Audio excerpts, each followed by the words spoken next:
ಎಲ್ಲರಿಗೂ ಮತ್ತೆ ನಮ್ಮ ಶೆಟ್ಟೀಸ್ ಕಿಚನ್ನಿಗೆ ಸ್ವಾಗತ. ಇಂದಿನ ವಿಶೇಷ ಅಡಿಗೆ ಮಜ್ಜಿಗೆ ಹುಳಿ. ಇದು ಬ್ರಾಹ್ಮಣರು ಸಂಡಿಗೆ ಹುಳಿ ಅಂತಾರೆ, ನಾವು ಹಬೆ ಉಂಡೆ ಮಜ್ಜಿಗೆ ಹುಳಿ ಅಂತ ಹೇಳ್ತೀವಿ. ರುಚಿ ರುಚಿಯಾದಂತಹ ಮಜ್ಜಿಗೆ ಹುಳಿ ಮಾಡುವ ವಿಧಾನ ಹೇಗೆ ಅಂತ ನೋಡೋಣ ಬನ್ನಿ. ಒಮ್ಮೆ ನೀವು ಕೂಡ ಪ್ರಯತ್ನ ಮಾಡಿ. ಇದು ಮುದ್ದೆ ಜೊತೆಗೆ ತುಂಬಾ ಚೆನ್ನಾಗಿರುತ್ತೆ, ಮತ್ತೆ ಈರುಳ್ಳಿ ರೊಟ್ಟಿ ಮತ್ತೆ ಬಿಸಿ ಬಿಸಿ ಅನ್ನಕ್ಕೂ ಕೂಡ ತುಂಬಾ ಚೆನ್ನಾಗಿರುತ್ತೆ.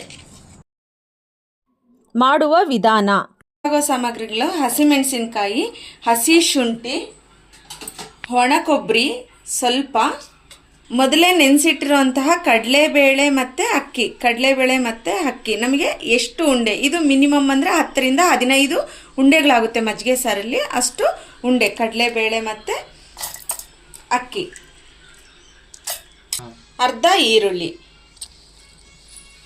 ರುಚಿಗೆ ತಕ್ಕಷ್ಟು ಉಪ್ಪು, ಸ್ವಲ್ಪ ನೀರನ್ನು ಬೆರೆಸಿ ನುಣ್ಣಗೆ ಪೇಸ್ಟ್ ಮಾಡ್ಕೋಬೇಕು.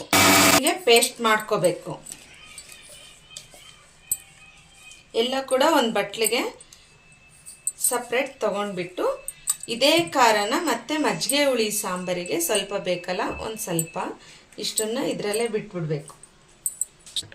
ಈಗ ಇದನ್ನು ಗ್ರೇವಿನ ನಾವು ಉಂಡೆಗಳಿಗೆ ಅಂತ ಹೇಳಿ ರುಬ್ಕೊಂಡಿದ್ವಲ್ಲ, ಅದನ್ನು ಸ್ವಲ್ಪ ಮಿಕ್ಸಿ ಜಾರಲ್ಲಿ ಹಂಗೆ ಉಳಿಸ್ಕೊಂಡು ಅದಕ್ಕೆ ಮತ್ತೆ ಸ್ವಲ್ಪ ಈರುಳ್ಳಿ,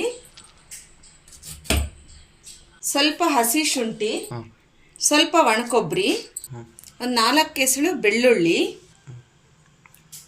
ಸ್ವಲ್ಪ ಜೀರಿಗೆ, ಒಂದು 4 ಮೆಣಸು, 4 ರಿಂದ 5 ಹಸಿಮೆಣಸಿನಕಾಯಿ, ಸ್ವಲ್ಪ ಕೊತ್ತಂಬರಿ ಸೊಪ್ಪು, ಸ್ವಲ್ಪ ನೀರು ಹಾಕಿ ಇದೆಲ್ಲನೂ ಕೂಡ ಒಮ್ಮೆ ಮಿಕ್ಸಿ ಮಾಡ್ಕೊಂಡು, ಹೀಗೆ ಮಜ್ಜಿಗೆ ಎಷ್ಟು ಮಜ್ಜಿಗೆ ಸಾರು ಬೇಕೋ ಅಷ್ಟು ಒಂದು ಬಟ್ಲಿಗೆ ಹಾಕ್ಕೊಂಡು ರುಬ್ಬಿರುವಂಥ ಖಾರವನ್ನು ಅದಕ್ಕೆ ಸೇರಿಸ್ಬೇಕು.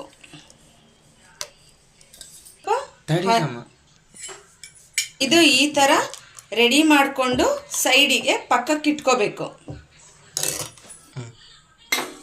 ಸ್ಟವ್ ಮೇಲೆ ಒಂದು ಪಾತ್ರೆಯನ್ನಿಟ್ಟು, ಪಾತ್ರೆ ಬಿಸಿಯಾದ ನಂತರ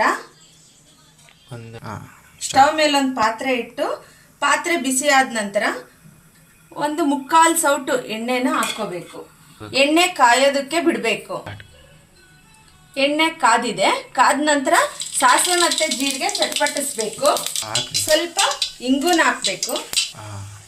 ನಾವು ಮಜ್ಜಿಗೆ ಒಳಗೆ ಖಾರ ರುಬ್ಬಿಬಿಟ್ಟು ರೆಡಿ ಮಾಡಿಕೊಂಡು ಪಕ್ಕಕ್ಕೆ ಇಟ್ಕೊಂಡಿದ್ವಲ್ಲ ಒಂದು ಮಜ್ಜಿಗೆ ಹುಳಿಗೆ ಅಂತ, ಆ ಮಜ್ಜಿಗೆನ ಈ ಒಗ್ಗರಣೆಗೆ ಹಾಕಬೇಕು.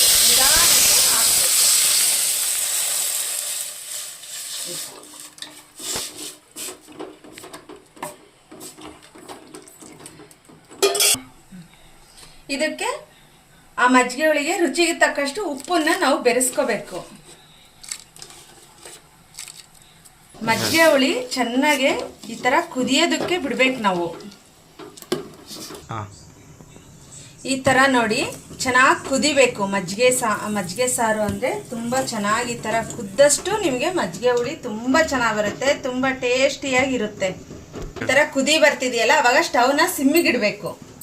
ಸಿಮ್ಮಿಗಿಟ್ಬಿಟ್ಟು ನಾವು ಮೊದಲೇ ತಯಾರಿಸ್ಕೊಂಡಿದ್ವಲ್ಲ ಕಡಲೆಬೇಳೆ, ಅಕ್ಕಿ, ಹಸಿಮೆಣಸಿನ್ಕಾಯಿ, ಕೊತ್ತಂಬರಿ ಸೊಪ್ಪು, ಶುಂಠಿ, ಈರುಳ್ಳಿ, ಜೀರಿಗೆ, ಉಪ್ಪು ಹಾಕಿ ಅದನ್ನು ಅದಕ್ಕೆ ಉಂಡೆ ಬರೋ ಅದಕ್ಕೆ ನಾವು ರುಬ್ಕೊಂಡಿರ್ತೀವಲ್ಲ, ಆ ಉಂಡೆಗಳನ್ನ ಈ ಥರ ನಿಧಾನವಾಗಿ ಒಂದಕ್ಕೆ ಒಂದು ಅಂಟ್ಕಳ್ದಲ್ಲ ರೀತಿಯಲ್ಲಿ ಈ ಥರ ಬಿಡಬೇಕು. ನೋಡಿ ನೀಟಾಗಿ ನೋಡಿ, ಈ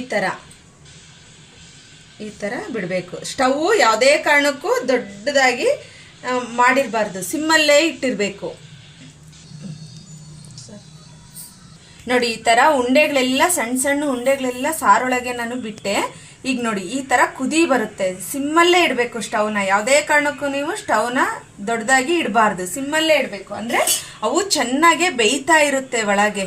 ಯಾವುದೇ ಕಾರಣಕ್ಕೂ ನೀವು ಸೌಟ್ ಹಾಕಿ ಅಲುಗಾಡ್ಸೋದಾಗಲಿ ಮತ್ತು ಸ್ಪೂನಲ್ಲಿ ಅನ್ನೋದಾಗಲಿ ಏನೂ ಮಾಡಬಾರ್ದು. ಈ ಥರ ನೋಡಿ, ಈ ಥರ ಚೆನ್ನಾಗಿ ಕುದಿ ಬರಬೇಕು. ಏನು ನಾವು ಉಂಡೆಗಳನ್ನ ಬಿಟ್ಟ ಮೇಲೆ ಸಾರೊಳಗೆ ನೋಡ್ರಿ, ಈಗ ಎಲ್ಲ ಉಂಡೆಗಳು ತೇಲ್ಕೊಂಡು ಮೇಲೆ ಬರ್ತಾ ಇದ್ದಾವೆ ನೋಡಿ. ಈ ಥರ ತೇಲ್ಬೇಕು. ಯಾವುದೇ ಕಾರಣಕ್ಕೂ ನೀವು ಸ್ಟವ್ನ ದೊಡ್ಡದು ಮಾಡಬಾರ್ದು. ಈಗ ದೊಡ್ಡದು ಮಾಡಿ ಅದು ತೇಲಿದಾವಲ್ಲ ಮೇಲಕ್ಕೆ, ಈಗ ದೊಡ್ಡದು ಮಾಡಿಬಿಟ್ಟು ನೋಡಿ ಈ ಥರ ಚೆನ್ನಾಗಿ ಈಗ ಒಂದು 2-3 ಕುದಿಬೇಕು.